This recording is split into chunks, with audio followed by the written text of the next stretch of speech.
Hello guys, तो आपका फिर से स्वागत है मेरे इस चैनल में। और मैं आपका बहुत बहुत स्वागत करता हूं कि आप मेरे इस चैनल पर आए और कुछ अच्छा सीखने की कोशिश कर रहे हो। तो अपने चैनल का नाम जैसे कि CNC थिंग्स आपको पता ही होगा। और आज हम कवर करने वाले हैं एरे और ग्रुप ऑप्शन को। आज हम इतना ही कवर करेंगे, आप इसको इतने अच्छे से समझना कि आपको कभी दिक्कत ना हो।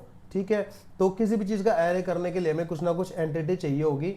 उसके लिए हम क्या करेंगे, सबसे पहले एक रेक्टेंगल ले लेते हैं। रेक्टेंगल ये हमने बना लिया, ठीक है। उसके बाद जिस भी एंटिटी का हमें एरे करना होता है उसको सबसे पहले सिलेक्ट करना बहुत ज़रूरी है, वरना सिस्टम समझ ही नहीं पाएगा भाई कि आप किस चीज़ का एरे करना चाहते हो। ओके, जैसे मैंने बाहर क्लिक किया, मेरी एंटिटी सिलेक्ट नहीं है। देखो एरे का ऑप्शन है, ये डी हाईलाइट हो गया, मतलब आप एरे नहीं कर सकते। सिस्टम को आपको बताना पड़ेगा आपको किस चीज़ का एरे करना है। एंटिटी को सिलेक्ट करते एरे वाला ऑप्शन हमारे पास अपेयर हो गया है। जैसे हम एरे पर ऊपर क्लिक करेंगे, क्लिक करते हमारे पास एक विंडो आएगा। इस विंडो में क्या लिखा है, ये जो आप रो देख रहे हो ना, रो होती है ऊपर की तरफ जाती है। और ये जो आप COL का मतलब है कॉलम। कॉलम जो होता है वो आपका या तो लेफ्ट से राइट की तरफ जाएगा या राइट से लेफ्ट की तरफ जाएगा। ओके, मैंने यहाँ पे कर दिया 10, यहाँ पे कर दिया 10, मतलब मुझे रो में ऐसे 10 यही वाली एंटिटी चाहिए और कॉलम में भी ऐसे 10 यही वाली एंटिटी चाहिए। इनके बीच का ये डिस्टेंस भी मुझसे पूछ रहा है। डिस्टेंस मैंने इसका ओके जो कांस्टेंट है 10 mm कर देते हैं। यहाँ पे भी 10 mm डिस्टेंस है। देखो ये रो का डिस्टेंस है, ये कॉलम का डिस्टेंस है। उसके बाद हमें एरे किस तरफ करना है, ऊपर की तरफ या नीचे की तरफ, ये दो ऑप्शन दे रखे हैं। यदि मैं इसको अप करता हूँ तो यहाँ से ऊपर की तरफ जाएगा, इसको डाउन करता हूँ तो यहाँ से नीचे की तरफ एरे इसका लगेगा। ठीक है, अभी हम अप कर देते हैं और राइट साइड में ही रखते हैं इसको। सेम ऐसे ही है जैसे ये अप डाउन है, ऐसे ये लेफ्ट राइट है। जैसे मैं ओके करता हूँ तो आप देखोगे यहाँ पे ये 10 रो आ गई हैं। आप यहाँ देख सकते हो, यहाँ विंडो पे सिलेक्टेड 10 ग्राफिक सिलेक्टेड 10 ग्राफिक ये शो कर रहा है। और ये भी देख लो आप, यहाँ पे सिलेक्टेड 10 ग्राफिक ये शो कर रहा है, मतलब 10-10 का एरे लग चुका है। ये 100 पार्ट हमारे हो चुके हैं। तो ये जो बेसिक एरे है ये ऐसे काम करता है। उसके बाद मैं एक बार इसको अनडू कर दूंगा, Ctrl+Z का कमांड का हम यूज़ करेंगे। उसके बाद जैसा कि मैंने पहले आपको बताया, जिस भी आइकन के नीचे आपको ये एरो का निशान देखने को मिले, मतलब उसके अंदर और भी ऑप्शंस हैं। उसके बाद हम देखते हैं रेक्टेंगल एरे। रेक्टेंगल एरे यही था जो हमने डायरेक्ट क्लिक करके यूज़ किया। उसके बाद आता है डायनेमिक एरे। डायनेमिक एरे कैसे यूज़ होता है, देखो कुछ विंडोज़ आ रही है और सबसे पहले डायनेमिक एरे के लिए हमें शीट का साइज़ अच्छे से पता होना चाहिए। मैंने एक शीट ले ली है, इसका हम साइज़ दे देते हैं। मान लेता हूँ इस शीट का साइज़ है 1000 बाय 1000। ये शीट का साइज बना लिया। आपके पास ऐसी कोई शीट है तो सबसे पहले पार्ट को आपको सिलेक्ट करना है। ऐसा नहीं करना है कि आपको पार्ट को अंदर रखना है, नहीं, पार्ट को कहीं भी बाहर रखना है इस बॉक्स से।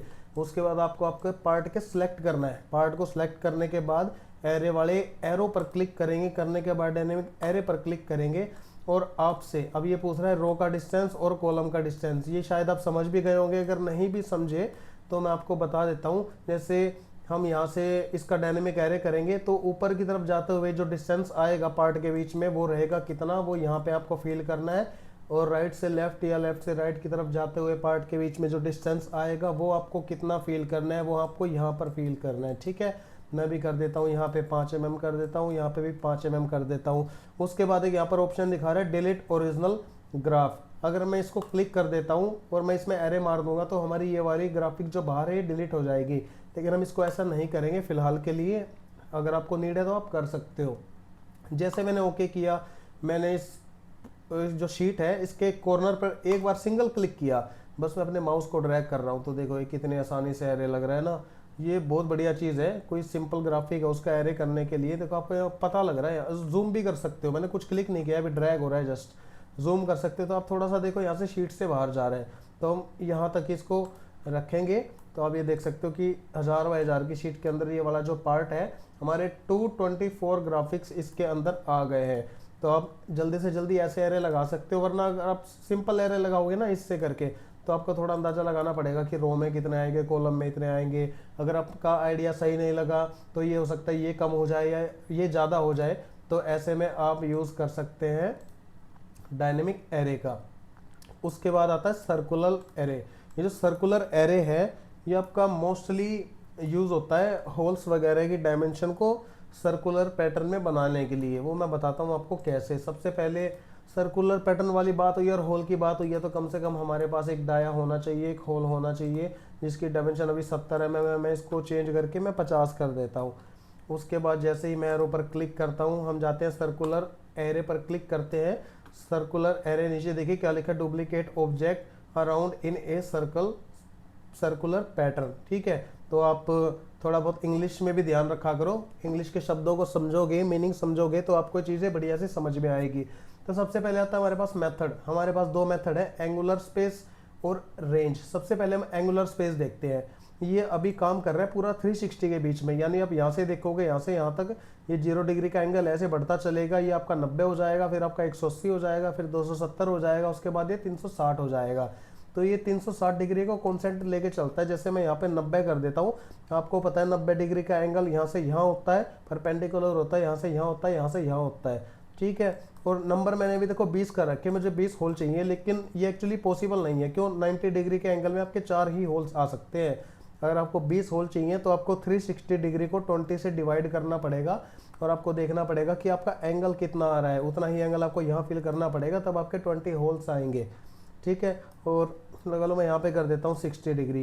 देखो 60 डिग्री के अकॉर्डिंग यहाँ पे अपने होल बन गए हैं। यहाँ से लेके यहाँ तक ये 0 डिग्री, फिर ये 60 डिग्री, यहाँ से उसके बाद ये 60 डिग्री प्लस हो गया, यहाँ से भी 60 डिग्री प्लस हो गया, यहाँ तक ये 180 हो गया, फिर दोबारा 60 डिग्री प्लस, ऐसे करके इसने 5 होल लगा दिए। अभी इसमें नंबर से फ़ायदा नहीं है, मैंने अभी बताया जब आप 360 डिग्री का एंगल, जो पूरा सर्कल होता है ना उसका एंगल 360 डिग्री होता है। 360 डिग्री को जब आप 20 से डिवाइड करोगे तब आपको उसका एक्चुअल एंगल पता लगेगा कि किस एंगल पे आपको एरे मारना है कि आपके 20 नंबर ऑफ होल आ जाए।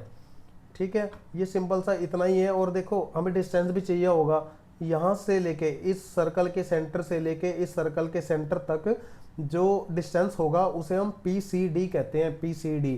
और इस दोनों के सेंटर से यहाँ से लेके यहाँ तक का जो डिस्टेंस होगा उसे हम रेडियस कहेंगे। और जैसा कि यहाँ पर लिखा है एरे रेडियस, एरे रेडियस में अगर हम 300 दे रहे हैं तो इसका मतलब है ये यहाँ से लेकर यहाँ तक ये 300 mm है, और यहाँ से लेके यहाँ तक रेडियस आधा होता है, तो डाया डबल हो जाएगा। ठीक है, तो ये यहाँ से लेके इस सर्कल के सेंटर से लेके इस सर्कल के सेंटर तक ये 600 mm है, 600 mm। ठीक है, रिलेटिव एंगल, रिलेटिव एंगल में सही बताऊं तो इसमें नहीं काम करेगा, क्योंकि इसमें 360 का बहुत रोल है। रिलेटिव एंगल काम करेगा एरे रेंज में। तो आप इसको समझ गए होंगे एंगुलर स्पेस को कैसे यूज़ किया जाता है। अब हम जैसे एरे रेंज पर क्लिक करेंगे, ऐसे में देखो ये रेंज है कि आपको कितने डिग्री एंगल तक होल चाहिए। अगर मैं देखो उसको 90 कर देता हूँ ना, 90 करने के बाद, और यहाँ पे नंबर ऑफ होल 20 है, 90 डिग्री से स्टार्ट हुआ और यहाँ तक देखो ये 20 होल आ गए, आपको दिख रहे होंगे छोटे छोटे छोटे छोटे, ये 20 होल है। अगर मैं इसको 180 कर देता हूँ तो ये 100 डिग्री 80 डिग्री के एंगल तक ऐसे बना रहा है। लेकिन आप सोच रहे हो कि यहाँ से क्यों नहीं स्टार्ट हो रहा 0 डिग्री से, ये यहाँ 90 से क्यों स्टार्ट हो रहा है? क्योंकि मैंने रिलेटिव एंगल में 90 किया हुआ है। आप जो भी एंगल यहाँ पे करोगे आपका होल का स्टार्टअप वहीं से होगा, इनिशियल पॉइंट वहीं से होगा और वो आगे बढ़ते जाएंगे। जैसे मैं यहाँ पे 0 करता हूँ, देखो ये 0 से स्टार्ट हो गया, मैं यहाँ 90 करता हूँ तो ये 90 से स्टार्ट होगा, या मैं 180 करता हूँ तो ये 180 से स्टार्ट होगा। ठीक है, सर्कुलर एरे फिर से जाते हैं हम, एरे रेंज में थे हम 180 डिग्री। आप चाहते हो कि ये पूरे में होल आ जाए, 20 number of whole divide okay equally, तो ऐसे में मेरे को 360 करना पड़ेगा ना भाई, क्योंकि जो पूरा एक डाया होता है, जो पूरा एक सर्कल होता है वो 360 डिग्री एंगल का होता है। अभी आप देख रहे हो 20 नंबर ऑफ होल, ये ऐसे कटिंग हो रही है, ऐसे तो आप करोगे नहीं। शायद आपको एक फ्लैंज बनानी है तो कम से कम आप ये लगा लो 10 होल लेके चलते हैं। आपने नंबर ऑफ होल को 10 कर लिया, 10 कर लिया, उसके बाद देखो ये बिल्कुल इक्वल एंगल पे, यहाँ से लेके यहाँ तक, यहाँ से लेके यहाँ तक, ये बिल्कुल इक्वल एंगल है। 10 नंबर ऑफ होल इसने बिल्कुल इक्वल एंगल से लगा दी है। रेंज इसकी 360 है, यानी यहाँ से लेके यहाँ तक की रेंज आपने ली है। एरे का रेडियस सेम जैसे मैंने पहले कहा था, इस सर्कल के सेंटर से इस सर्कल के सेंटर तक जो चीज़ है उसे PCD कहा जाएगा, और यहाँ से लेकर यहाँ तक जो है उसे रेडियस कहा जाएगा। अभी आपसे रेडियस मांग रहा है, तो मान लो आपको किसी ने PCD 400 बताई है, तो आपको यहाँ पे 200 फील करना पड़ेगा, क्योंकि आप यहाँ पर रेडियस फील कर रहे हो। रिलेटिव एंगल मैंने आपको बता ही दिया, जहाँ से चीज़ स्टार्ट होगी। अभी रेड रेड आपको दिख रहा है, मतलब ये यहाँ से स्टार्ट हो रहा है, यहाँ से। अगर मैं इसको 0 कर दूंगा तो देखना ये यहाँ पे आ जाएगा रेड रेड, क्योंकि ये एंगल 0 है, आ गया। अगर मैं यहाँ पे 90 करता हूँ तो ये यहाँ पे आ जाता है। तो ये इसका स्टार्टिंग पॉइंट हम यहाँ से ले सकते हैं। तो आपका सर्कुलर एरे है जो कुछ इस तरीके से काम करता है, इसको यूज़ करो, बढ़िया चीज़ है। उसके बाद हम आगे चलते हैं। उसके बाद हमें मिलता है फुल फिल। हाँ भाई, फुल फिल का यूज़ कैसे होता है? फुल फिल का यूज़ ऐसे होता है जैसे मान लो आपको किसी शीट में परफोरेशन करनी है। परफोरेशन क्या होती है? जिस शीट में बहुत सारे होल होल होल होल होते हैं, ठीक है। ओके, उससे पहले मैं एक सर्कल को उठा लेता हूँ, इसका डाया हम चेंज कर देते हैं थोड़ा सा, चलो 50 ही रखते हैं। फुल फिल पर हमने क्लिक किया, एंटिटी को मैंने पहले सेलेक्ट किया है, देख लेना, ठीक है। उसके बाद वीट, ये जो वीट और लेंथ है ये एक्चुअली ये शीट की लेंथ मांग रहा है। मैं इसमें कर देता हूँ 1000, इसमें भी कर देते हैं हम 1000, सॉरी 10,000 हो गया। उसके बाद पार्ट का गैप, ये जो आप देख रहे हो ना, इसके अंदर 1000 बाय 1000 की शीट के अंदर जितने भी होल आएंगे उन होल के बीच का गैप क्या रहेगा? ये सेंटर से नहीं उठाएगा, ये एज से उठाएगा, इसके टेंजेंट से उठाएगा, सर्कल के टेंजेंट से इसका गैप उठाएगा। मैं इसको कर देता हूँ, मैं इसको 10 कर देता हूँ एक बार के लिए, और इसको भी 10 कर देता हूँ। ये पार्ट गैप है, आप देख सकते हो, यानी सर्कल से के बीच में, होल से होल के बीच में जो गैप आएगा, और ये प्लेट मार्जिन है, प्लेट से बॉर्डर तक आपका जो गैप रहेगा ये वो है। मैं इसको 20 लेके चल लेता हूँ, ठीक है। उसके बाद हम सीधा जो ग्रुप का ऑप्शन भी है, ग्रुप कर देंगे तो पूरा जो हमारा इंटरफेस आएगा, जो हमारी एंटिटीज आएगी, ग्राफिक आएगी, वो सारी ग्रुप हो जाएगी। नो रोटेशनरी, यानी जो भी पार्ट हम लगा रहे हैं वो रोटेट ना हो। मान लो मैंने ट्रायंगल कर लिया एक, जिसके तीनों एंगल हैं अलग अलग हैं, या कुछ और रेक्टेंगल स्क्वायर वगैरह कर लिया, जब वो एक सीक्वेंस में 1000 बाय 1000 mm की शीट के अंदर लगे तो वो रोटेट ना हो, अपनी उसी पोजीशन में वो दिखाई दे। अब जैसे मैं यहाँ पे ओके करता हूँ, और ओके करने से पहले सेम वही ऑप्शन यहाँ पे भी है, डिलीट ओरिजिनल वाला जो हमने पीछे देखा था डायनेमिक एरे में। डिलीट ओरिजिनल कर देंगे तो हमारी ये एंटिटी डिलीट हो जाएगी। अभी मैं नहीं कर रहा हूँ, जैसे ही मैं ओके करता हूँ ये हमारे पास देखो एक ऐसे इंटरफेस या एंटिटी या ग्राफिक बन के आ जाती है। और इसमें देखो, ये आप यहाँ से देख रहे हो, यहाँ से लेके यहाँ तक का जो गैप है ना, जो अपन फील किया था 10 mm, ये 10 mm ही है। यहाँ से लेके यहाँ तक का भी जो गैप किया था वो 10 mm ही है। और यहाँ से लेके इसके बॉर्डर तक का जो गैप है ये अपन ने 20 mm किया था, तो ये 20 mm ही है, ठीक है। हमने ग्रुप नहीं किया था इसलिए देखो अनग्रुप है, सिंगल सिंगल एंटिटी सिलेक्ट हो रही है, ठीक है। ग्रुप वो होता है जैसे मैंने इतनों का ग्रुप कर दिया ना, तो मैं सिर्फ इसको सिलेक्ट करूंगा तो इतना इतना हिस्सा ऑटोमेटिक सिलेक्ट हो जाएगा। ग्रुप उस चीज़ को कहते हैं। अभी हमारा जो अगला टॉपिक है वो यही है इसी वीडियो में। तो एरे आप समझ गए होंगे कि फुल फिल एरे कैसे काम करता है, उसके बाद हमारा सर्कुलर एरे कैसे काम करता है, उसके बाद डायनेमिक एरे कैसे काम करता है, और हमारा बेसिक एरे कैसे काम करता है। तो हम बिना टाइम वेस्ट करें हम सीधा चलते हैं अपनी अगली कमांड के ऊपर, जो कि है ग्रुप। जैसा कि मैंने बताया, अभी मैं एक एंटिटी को सिलेक्ट कर रहा हूँ तो बाकी एंटिटी सेलेक्ट नहीं हो रही है, लेकिन अगर मैं इतने एंटिटी को सिलेक्ट करके ग्रुप पर डायरेक्ट क्लिक कर देता हूँ, क्लिक होने से देखो अभी ये इतना इतना हिस्सा ग्रुप हो गया है। अब इस पर नंबर भी नहीं दिखा रहा है कि कौन सा कब कटिंग हुआ। मैं एक को सिलेक्ट करूँगा वो पूरा हिस्सा सिलेक्ट हो जाएगा जिसको मैंने ग्रुप किया है। देखो मैं एक को सिलेक्ट कर रहा हूँ, ये सारी एंटिटी सिलेक्ट हो रही है जिसको मैंने ग्रुप किया है। डी ग्रुप का ऑप्शन भी आ रहा है, डी ग्रुप पे मैं वापस क्लिक कर दूंगा तो ये डी ग्रुप हो जाएंगी सारी, ओके।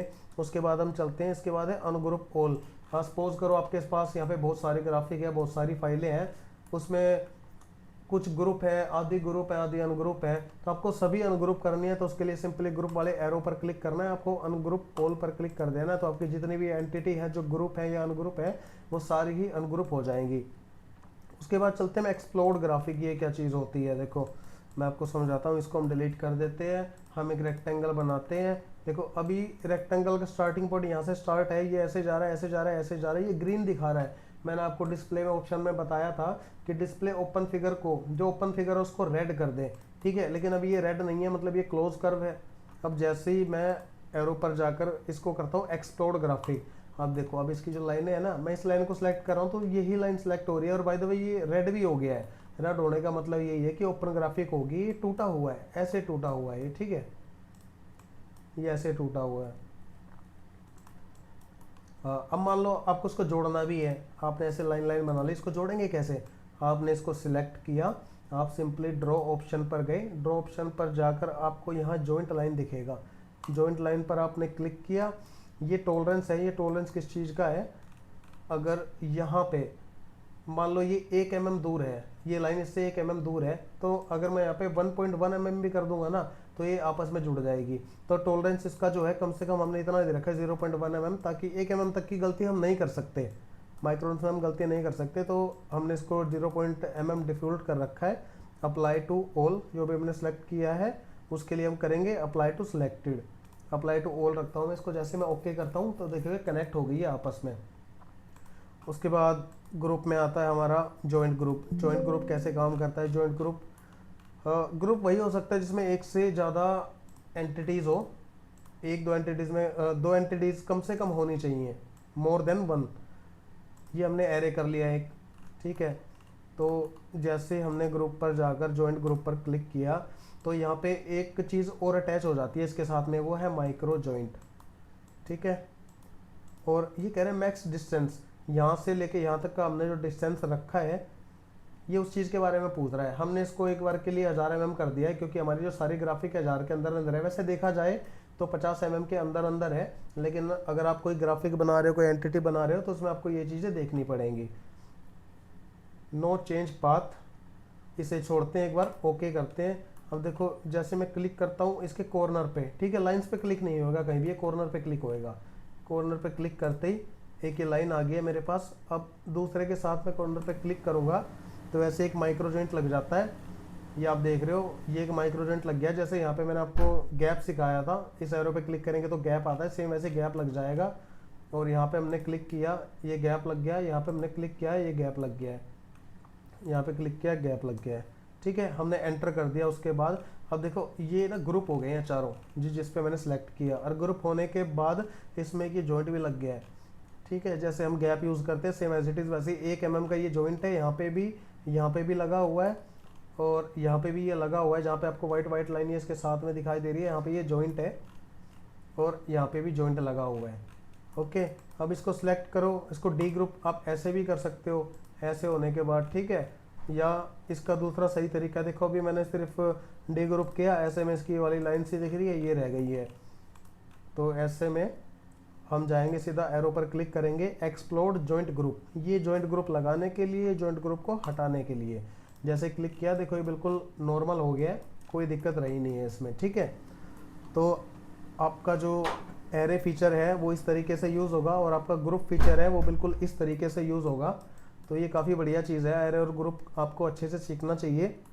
और भी वीडियो काफ़ी लंबी हो गई है, काफ़ी तो नहीं, 17 मिनट कुछ की हो गई है, लेकिन कोई बात नहीं, आपको अच्छे से चीज़ें समझ में आनी चाहिए। तो हम इसी के साथ वीडियो को ख़त्म करते हैं। आप ये सीखते रहो बढ़िया से, और चैनल पे नए हो तो सब्सक्राइब कर जाओ, लाइक भी करो अगर वीडियो अच्छी लगती है। मैं आपको रियलिटी में कुछ सिखा पा रहा हूँ। मैंने यूट्यूब पे काफ़ी बफरिंग किया इस चीज़ के बारे में। देखो जो चीज़ मैं सिखा रहा हूँ वो आपको पूरे यूट्यूब पर कहीं नहीं मिलेगी। मैं दावा करता हूँ, मैं गारंटी देता हूँ इस चीज़ की, आपको पूरे यूट्यूब पे कहीं नहीं मिलेगी जो चीज़ें मैं सिखा रहा हूँ। और कई मशीन इंस्टॉल होती है, कोई ऑपरेटर भी होता है जिसको बेसिक नॉलेज होती है, उसको इंजीनियर वगैरह उतना ही बता के जाते हैं जितना कि वो हल्का फुल्का काम कर ले। वो इसलिए बता के जाते हैं कि कोई इंजरी ना हो जाए किसी चीज़ को, किसी वजह से आपके हेड में कोई दिक्कत ना हो जाए, सेरामिक वगैरह एक्सीडेंट की वजह से टूट ना जाए या और कोई दिक्कतें ना हो जाए, इसलिए वो लिमिटेड ही बता के जाते हैं। लेकिन कोई दिक्कत नहीं है भाई, तुम्हारा भाई है, मैं सिखा रहा हूँ तुम्हें, यहाँ बढ़िया से सीखो, एकदम ओके रिपोर्ट। कोई भी दिक्कत होती है कमेंट सेक्शन में पूछो, मैं आपको बताऊँगा। तो अलविदा लेते हैं इस वीडियो के साथ में, अपने लेसन 6 के साथ में। और जल्दी मैं लेके आऊँगा अपना लेसन 7। लेसन 7 में हम डिस्कस करेंगे फ्लाई कट, कोएज और साथ में ब्रिज, मेजर और ऑप्टिमाइज ऑप्शन को, कि ये सब कैसे काम करते हैं, एक्चुअली है क्या। तो बहुत बहुत धन्यवाद आपका वीडियो पर विजिट करने के लिए। देखते रहो, सीखते रहो। सायोनारा, धन्यवाद।